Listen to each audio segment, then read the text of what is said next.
Narito ang iyong pang-araw-araw na horoscope para sa Libra para sa araw ng March 9, 2026. Sa pagdating ng liwanag ng araw na ito ng March 9, mararamdaman mo ang isang napakalakas na udyok na maghanap ng balanse sa lahat ng aspeto ng iyong buhay habang ang mga planeta ay nagbibigay sa iyo ng kakaibang linaw ng isip. Ang iyong kakayahan na timbangin ang bawat panig ng isang sitwasyon ay magiging kasing talas ng isang espada na nagpapahintulot sa iyo na gumawa ng mga desisyon na hindi lamang makakabuti sa iyong sarili kundi pati na rin sa kapakanan ng nakararami. Huwag kang mag-atubiling gamitin ang iyong natural na diplomasya upang ayusin ang anumang gusot na maaaring lumitaw sa iyong paligid. Dahil ang iyong presensya ay nagsisilbing isang tulay na nag-ugnay sa mga magkakasalungat na pananaw ng may sapat na dangal at katuwiran sa bawat sandali ng iyong pagkilos ngayong maghapon. Pagdating sa iyong karera at mga tungkulin sa trabaho, ang petsang ito ay nagdadala ng isang mahalagang pagkakataon kung saan ang iyong husay sa pakikipag-ugnayan at ang iyong sining sa pagpapatakbo ng mga negosasyon ay lubos na mapapansin ng iyong mga nakatataas. Mapapansin nila ang iyong mabusising paraan ng pagtapos sa mga gawain na may kasamang mataas na antas ng kalidad. Kaya asahan ang isang positibong balita tungkol sa isang bagong partnership o isang proyekto na magbibigay sa iyo ng higit na inspirasyon. Huwag kang mag-atubiling ipakita ang iyong galing sa paggawa ng mga desisyon na nakabase sa hustisya at pagkakapantay-pantay dahil ang iyong talino sa sining ng pakikipagkapwa ay sadyang kailangan upang mapanatili ang produktibidad at ang masayang atmosfera sa loob ng inyong buong pangkat sa trabaho sa bawat oras. Sa usaping pananalapi, ang araw na ito ay humihingi ng isang matalinong pagsusuri sa iyong mga nagawang budget upang masiguro na ang bawat bahagi ng iyong kita ay nailalagak sa mga bagay na nagbibigay ng tunay na ganda at seguridad sa iyong kinabukasan. Maaaring may lumitaw na oportunidad para sa isang investment na may kinalaman sa sining, legal na usapin, o mga proyektong naglalayong magdala ng kaayusan sa lipunan. Ngunit kailangan mong maging mabusisi sa bawat dokumento bago mo ibigay ang iyong buong tiwala. Ang pagiging masinop sa iyong mga gastusin at ang paglalaan ng sapat na halaga para sa mga bagay na magpapataas ng iyong antas ng pamumuhay nang hindi nagiging maluho ay magbibigay sa iyo ng ganap na kagaanan sa loob ng iyong puso at katiyakan na ang iyong yaman ay nasa isang matatag na kalagayan.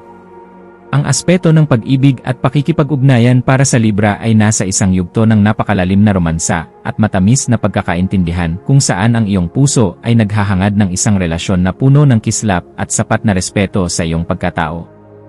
Ang pagpapakita ng iyong pagmamahal sa pamamagitan ng pakikinig ng mabuti sa iyong katuwang o ang pagpaplano ng isang date na puno ng sining at musika ay lalong magpapatatag sa inyong ugnayan sa bawat sandali ng inyong pagsasama ngayong araw. Para sa mga naghahanap pa ng makakasama, ang iyong kaakit-akit na aura at ang iyong pagiging marangal sa pakikitungo ay magsisilbing magnet para sa mga taong naghahangad ng isang partner na may matibay na prinsipyo at marunong magpahalaga sa tunay na ganda ng isang balanseng pag-ibigan. Ang iyong kalusugan ay dapat maging isa sa iyong mga pangunahing prioridad sa pamamagitan ng pagbibigay ng sapat na atensyon sa iyong mga bato at sa iyong pangkalahatang balanse ng likido sa katawan na maaaring makaramdam ng pagod dahil sa iyong matinding pagkilos. Ang iyong katawan ay humihiling ng sapat na pahinga at pag-inom ng maraming tubig upang mapanatili ang iyong ningning habang tinatapos mo ang iyong mga mabusising obligasyon ng may sapat na lakas at katuwiran sa bawat hakbang. Ang pagsasagawa ng mga ehersisyong nagpapakalma sa iyong sistema gaya ng banayad na stretching o ang simpleng pag-upo sa isang tahimik na lugar upang magnilay ay makakatulong upang mailabas ang mga negatibong vibes at mapalitan ito ng sariwang inspirasyon na magpapatibay sa iyong buong katawan. Sa iyong pakikipagkapwa-tao, ang iyong papel bilang isang matalinong tagapamagitan at mapagkakatiwalaang kaibigan ay magiging sentro ng atensyon, lalo na sa mga taong nangangailangan ng iyong mabusising pakikinig upang maayos ang kanilang sariling mga hindi pagkakaunawaan. May isang kakilala o malapit na kaibigan na maaaring lumapit sa iyo upang humingi ng tulong tungkol sa kung paano magiging mas patas sa isang sitwasyon, at ang iyong mga salita ay magsisilbing gabay na magbibigay sa kanila ng bagong direksyon. Maging mapagmasid sa bawat pakikipag-usap dahil ang bawat impormasyon na iyong ibabahagi ay nagtataglay ng kapangyarihan na makapagpabago ng pananaw ng iba nang may sapat na paggalang sa kanilang sariling kakayahan at kalayaan sa bawat kilos na kanilang gagawin sa buhay. Ang iyong malikhaing isipan ay magkakaroon ng pambihirang kislap sa hapon, lalo na sa mga gawaing may kinalaman sa pagdidisenyo, pag-aayos ng interior, o anumang paraan ng pagpapahayag na nagpapakita ng iyong pagiging mabusisi sa bawat aspeto ng sining at kagandahan.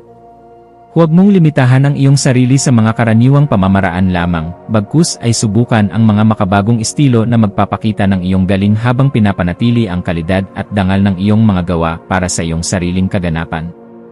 Ang pagbuo ng isang bagay na may layuning magbigay ng kagaanan at saya sa pakiramdam ng marami ay nagbibigay sa iyo ng ganap na tagumpay na sadyang napakahalaga para sa iyong emosyonal na pag-unlad bilang isang mahusay na individual sa lipunan. Para sa pamilya, asahan ang isang kaganapan sa loob ng tahanan na mangangailangan ng iyong pagiging mahinahon upang maging maayos ang takbo ng inyong samahan sa kabila ng mga posibleng maliliit na usapin tungkol sa kaayusan o mga plano sa bahay.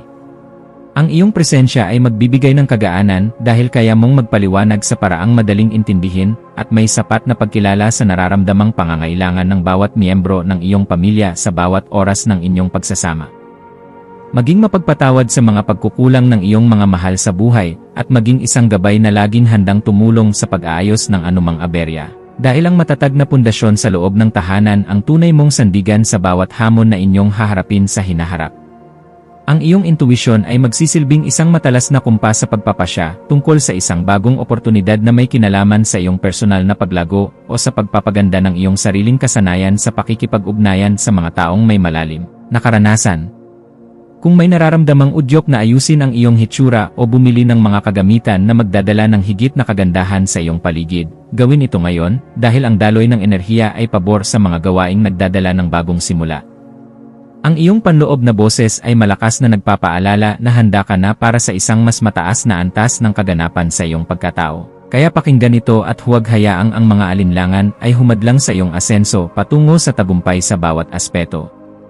Sa aspeto ng edukasyon at pagkuha ng karunungan, ang iyong isipan ay magiging kasing talas ng isang kidlat na handang unawain ang bawat komplikadong impormasyon upang mahanap ang pinakaugat ng katotohanan sa iyong mga pinag-aralan ngayong araw. Gamitin ang panahong ito upang magbasa ng mga materyales na magpapalawak ng iyong pangunawa sa mga usaping may kinalaman sa batas, sining, o sa mga paraan ng wastong pamumuhay dahil ang mga ito ay sadyang makakatulong sa pagpapabuti ng iyong disposisyon. Ang bawat impormasyon na iyong matututunan ay magsisilbing hiya sa iyong isipan, kaya huwag kang titigil sa paghahanap ng liwanag hanggang sa marating mo ang ganap na kalinawan na iyong matagal nang hinahanap para sa iyong seguridad at katarungan.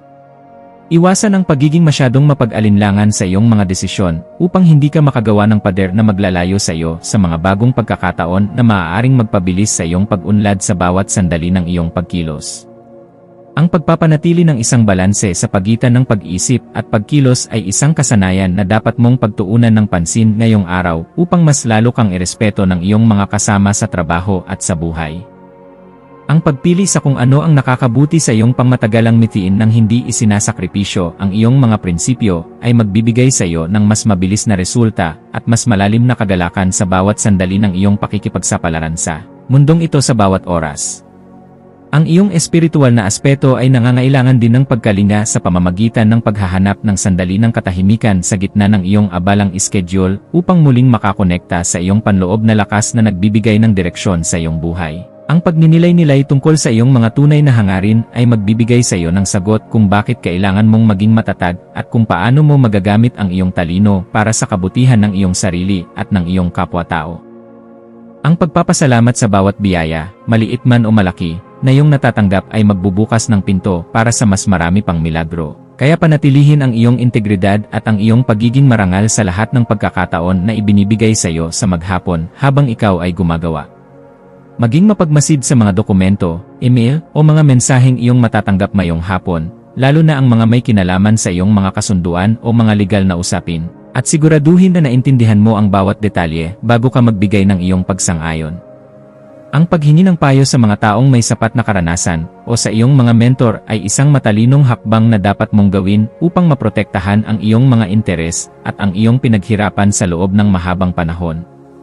Ang pag-iingat sa ganitong mga usapin ay magbibigay sa iyo ng kapanatagan na ang iyong mga hakbang ay nasa loob ng katuwiran at hindi ka malalagay sa alanganin dahil lamang sa kakulangan sa mabusising pagsusuri ng bawat datos. Sa pagdating ng gabi, maglaan ng oras upang ayusin ang iyong kapaligiran at ang iyong isip sa pamamagitan ng paggawa ng mga bagay na nagpapakalma sa iyong sistema, gaya ng paggawa ng listahan ng mga pasasalamat o pag-aayos ng iyong mga kagamitan. Ang kaayusan sa iyong kapaligiran ay direktang nakakaapekto sa iyong pakiramdam. Kaya ang pagliligpit ng iyong mga kagamitan at ang pag-aayos ng iyong kwarto ay makakatulong upang maalis ang mga tensyon sa iyong isipan na dulot ng sobrang pagpapakapagod. Ang pagpapasalamat sa bawat tagumpay na iyong nakamit sa araw na ito ay magpapanatili sa iyong positibong disposisyon na siyang magsisilbing magnet para sa mas magagandang balita na darating sa iyong pintuan bukas para sa iyong patuloy na ikaunlad at kagalakan sa araw-araw.